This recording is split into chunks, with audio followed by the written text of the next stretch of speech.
Hi. So the last time, I'll try to speak up. No, that's fine. I can hear you fine. The last time that I spoke with you, you suggested that I go easy on myself when it comes to falling into getting caught up in thinking and not being so critical of myself for doing that.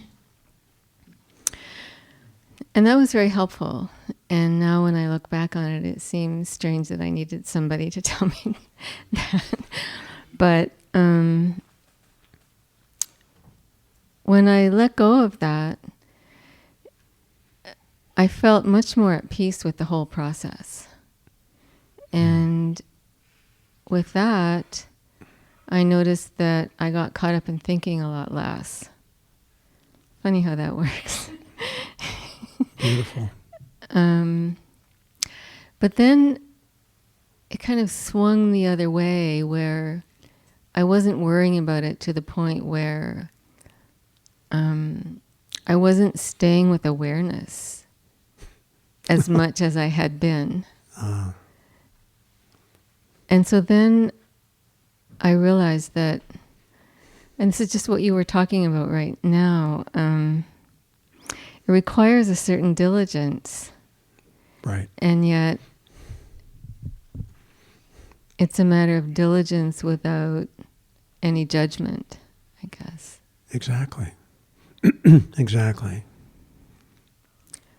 Um, And so- you keep, returning to that balance, finding that balance. And it's fine to go off balance. That's how it works. Mm-hmm. Yeah. But one thing I notice a lot is that even when I just stay with awareness, and it feels really good because it's like the whole sense of self seems to fade more that way. Mm-hmm. And yet I always feel this like sense of holding on to something. In your belly? Yeah, almost like it's like a physical tension as well. And Right. I haven't been able to really figure out what that is, or how to let go of it, Mm-hmm. no matter how much I try to let go of it. It's always there to some degree or another. Mm-hmm. I understand. Is it just something that will change on it? It's been there for a long time. Mm-hmm. Yeah, I think things like that, well, they certainly guide us in a way. And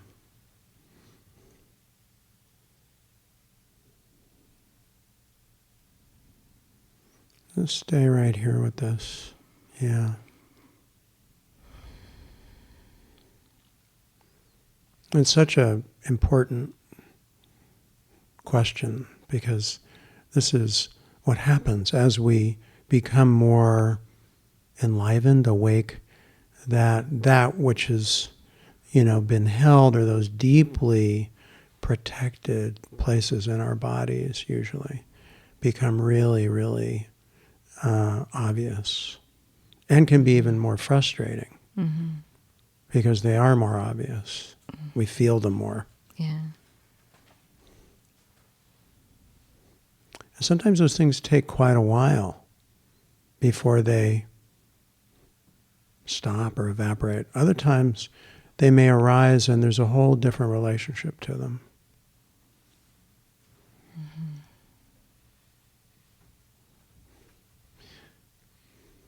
I think finding out how to be the space of awareness that lets it come up and be how it is will guide the process rather than figuring it out, even knowing what it might be. Because a lot of times we may not know what it's we may not know what it's about. We could maybe get imagery or have insight possibly, or even intuition, but even ultimately we may not know it all. And that really doesn't matter. Okay. If it matters, we'll find out. If it doesn't, we won't. It don't. But it can still unravel.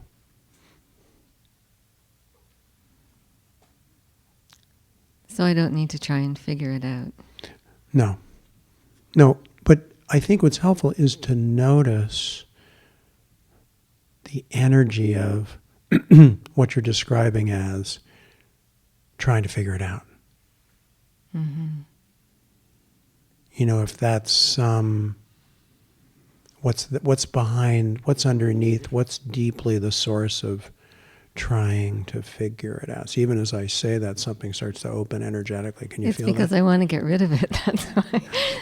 Yeah, of course. Of course. Yeah. And that's always where the, you know,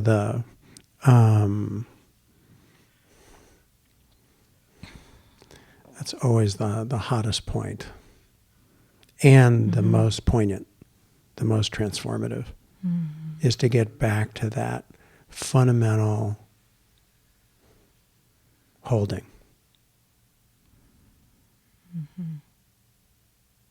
It's almost like even those conditions have identities, which can then be liberated.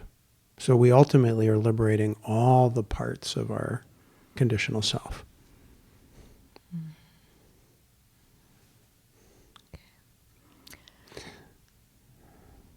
So in a way, by questioning, by allowing it, sorry, this thing is somewhere, by allowing it, I'm not even sure I have the words. They're coming from somewhere.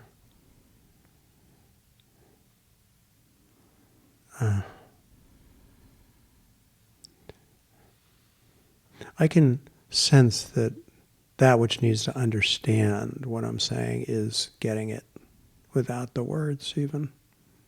Mm-hmm.